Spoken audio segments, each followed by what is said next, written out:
Hello everyone, welcome back to my YouTube channel. I hope ನಿಮಗೆಲ್ಲ ನನ್ನ video ಇಷ್ಟ ಆಗುತ್ತೆ ಅಂತ ಅಂದ್ಕೊಂಡಿದ್ದೀನಿ. ಹಾಗೆ ನನ್ನ ವಿಡಿಯೋ ಎಲ್ಲ ಇಷ್ಟ ಆದರೆ ನನ್ನ ವೀಡಿಯೋಸ್ನೆಲ್ಲ ಲೈಕ್ ಮಾಡಿ, ಹಾಗೆ ನನ್ನ ಚಾನಲ್ನ ಸಬ್ಸ್ಕ್ರೈಬ್ ಮಾಡಿ. ಇವತ್ತು ನಾನು ಚೆನ್ನಾಗಿ ಉಬ್ಬಿರುವಂಥ ಪೂರಿ ಮಾಡೋದು ಹೇಗೆ ಅಂತ ಒಂದು ರೆಸಿಪಿನ ಶೇರ್ ಮಾಡೋಣ ಅಂದ್ಕೊಂಡಿದ್ದೀನಿ. ಬನ್ನಿ ಹೇಗೆ ಅಂತ ನಿಮಗೂ ತೋರಿಸ್ಕೊಡ್ತೀನಿ. ನಾನಿಲ್ಲಿ ಒಂದು ಪಾತ್ರೆಗೆ 1 ಕಪ್ ಆಗಷ್ಟು ಗೋಧಿ ರವೆ ಹಾಕ್ಕೊತಾ ಇದ್ದೀನಿ. ಆಮೇಲೆ ಇದಕ್ಕೆ ಒಂದು 2ರಿಂದ 3 ಸ್ಪೂನ್ ಆಗಷ್ಟು ಚಿರೋಟಿ ರವೆ ಹಾಕ್ಕೊಂಡಿದ್ದೀನಿ. ಹಾಗೆ ನಾನು ಇದಕ್ಕೆ 1 ಸ್ಪೂನ್ ಆಗಷ್ಟು ಸಕ್ಕರೆ ಸೇರಿಸ್ಕೊಂಡಿದ್ದೀನಿ. ಸಕ್ಕರೆ ಸೇರಿಸ್ಕೊಳ್ಳೋದ್ರಿಂದ ಕಲರ್ ಚೆನ್ನಾಗಿ ಬರುತ್ತೆ. ಇದಕ್ಕೆ ಎಷ್ಟು ಬೇಕೋ ಅಷ್ಟು ಉಪ್ಪು ಸೇರಿಸ್ಕೊಂಡು ಚೆನ್ನಾಗಿ ಮಾಡಿ ಒಂದ್ಸರಿ ಕಲಿಸ್ಕೊಳ್ಳೋಣ. ಇದನ್ನು ಚೆನ್ನಾಗಿ ಮಾಡಿ ಈಗಲೇ ಮಿಕ್ಸ್ ಮಾಡ್ಕೋಬೇಕು. ಈಗ ಇವಾಗ ಚೆನ್ನಾಗಿ ಮಾಡಿ ಮಿಕ್ಸ್ ಮಾಡ್ಕೊಂಡಿದ್ದೀನಿ. ಇವಾಗ ನಾನು ಇಲ್ಲಿ ತವ ಬೆಚ್ಚಗಿರೋ ನೀರು ತಗೊಂಡಿದ್ದೀನಿ. ಇದನ್ನು ಸ್ವಲ್ಪನೇ ಹಾಕ್ಕೊಂಡು ಚೆನ್ನಾಗಿ ಮಾಡಿ ಕಲಿಸ್ಕೊಳ್ಳೋಣ.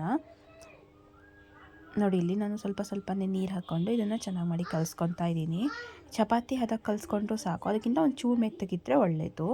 ಇದನ್ನು ನೀವು ತುಂಬ ಒಂದು 15 ನಿಮಿಷ ಆಗಷ್ಟಾದರೂ ಚೆನ್ನಾಗಿ ಮಾಡಿ ಕಲಿಸ್ಬೇಕು. ನಿಮ್ಮ ಕೈಯಲ್ಲಿ ಅಂಗೈಯಲ್ಲೇ ಚೆನ್ನಾಗಿ ಮಾಡಿ ಒತ್ತಿ ಇದನ್ನು ಚೆನ್ನಾಗಿ ನೀವು ಎಷ್ಟು ಕಲಿಸ್ಕೊತೀರೋ ನೀವು ಪೂರಿ ಮಾಡಿದಾಗ ಅಷ್ಟೇ ಚೆನ್ನಾಗಿ ಉಬ್ಬಿ ಸಾಫ್ಟಾಗಿ ಬರುತ್ತೆ. ಇಲ್ಲಿ ನೋಡಿ, ನಾನು ಇದನ್ನು ಚೆನ್ನಾಗಿ ಮಾಡಿ ಕಲಿಸ್ಕೊತಾ ಇದ್ದೀನಿ.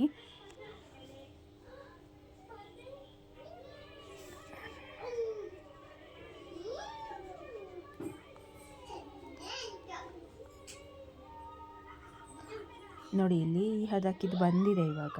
ಇದಕ್ಕೆ ನಾನಿವಾಗ 1-2 ಸ್ಪೂನ್ ಆಗಷ್ಟು ಆಯಿಲ್ ಹಾಕಿಬಿಟ್ಟು ಅದನ್ನು ಚೆನ್ನಾಗಿ ಮಾಡಿ ಸೇರಿಸಿ ಕಲಿಸ್ಕೊತೀನಿ. ಆಯಿಲ್ ಹಾಕಿನೂ ನೀವು ಒಂದು 5 ನಿಮಿಷ ಚೆನ್ನಾಗಿ ಮಾಡಿ ಕಲಿಸ್ಕೊಳ್ಳಿ.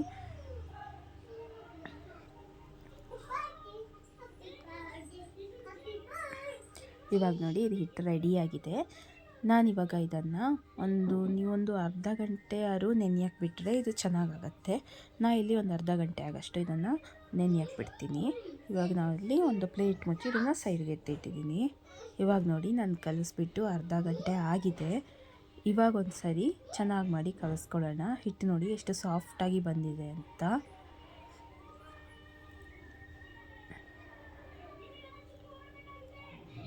ಇವಾಗ ನನಗೆ ಎಷ್ಟು ಬೇಕೋ ಅಷ್ಟು ಉಂಡೆ ಮಾಡ್ಕೊತೀನಿ.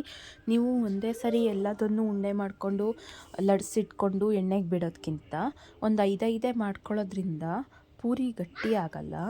ಆವಾಗ ಚೆನ್ನಾಗಿ ಮಾಡಿ ಪೂರಿ ಉಬ್ಬುತ್ತೆ. ಇಲ್ಲಾಂದರೆ ಹಿಟ್ಟು ಗಟ್ಟಿ ಆಗಿಬಿಡುತ್ತೆ. ಇಲ್ಲೊಂದು 3ರಿಂದ 4 ಮಾಡ್ಕೊತೀನಿ.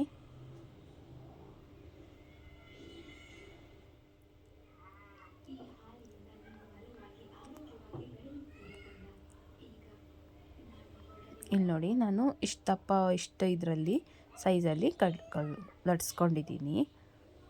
ಇದನ್ನು ನಾನಿವಾಗ ಒಂದು 3ರಿಂದ 4 ಪೂರಿನ ಲಟ್ಸ್ಕೊಂಡ್ಬಿಟ್ಟು ರೆಡಿ ಇಟ್ಕೊಂಡಿದ್ದೀವಿ. ಇಲ್ಲಿ ಎಣ್ಣೆ ಕಾಯಕ್ಕೆ ಇಟ್ಕೊಂಡಿದ್ದೀನಿ. ಎಣ್ಣೆನ ಮೀಡಿಯಮ್ ಫ್ಲೇಮಲ್ಲಿ ಇಟ್ಕೊಳ್ಳಿ. ಆವಾಗ ಅದಾಗೆ ಉಬ್ಬುತ್ತೆ. ಮೇಲ್ಗಡೆಯಿಂದ ಸ್ವಲ್ಪ ಹಿಂಗೆ ಪ್ರೆಸ್ ಮಾಡಿದ್ರೆ ಸಾಕು, ಅದಾಗೆ ಉಬ್ಬಿ ಬರುತ್ತೆ. ಇಲ್ಲಿ ನೋಡಿ, ಇಲ್ಲಿ ಎಷ್ಟು ಚೆನ್ನಾಗಿ ಬರ್ತಾ ಇದೆ ಅಂತ. ನೋಡಿ, ನಮ್ಮ ಪೂರಿ ಎಷ್ಟು ಚೆನ್ನಾಗಿ ಉಬ್ಬಂತು ಅಂತ. 2 ಸೈಡು ಚೆನ್ನಾಗಿ ಮಾಡಿ ಬೇಯಿಸ್ಕೊಂಡ್ರೆ ಆಯಿತು. ಇದನ್ನೇನು ತುಂಬ ಹೊತ್ತು ಬೇಯಿಸೋದು ಬೇಡ. ಒಂದು ಸ್ವಲ್ಪ ಕಲರ್ ಚೇಂಜ್ ಆಗೋ ತನಕ ಬೇಯಿಸಿದ್ರೆ 2 ಸೈಡ್ ಬೆಂದಿರುತ್ತೆ.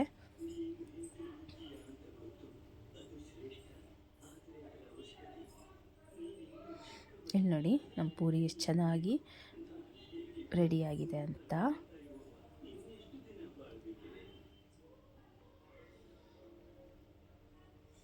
ಇದನ್ನು ನಾನಿವಾಗ ಎತ್ತಿ ಸೈಡ್ಗೆ ಹಾಕ್ಕೊಳ್ತೀನಿ.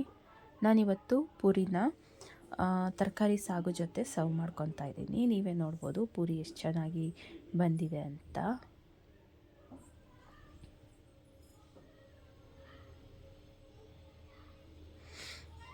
ನೋಡಿ, ಇಲ್ಲಿ ನಾನು ನಿಮಗೆ ಪೂರಿನ ಒಡೆದು ಬೇಕಾದ್ರೆ ತೋರಿಸ್ತಾ ಇದ್ದೀನಿ ಎಷ್ಟು ಸಾಫ್ಟಾಗಿದೆ ಅಂತ.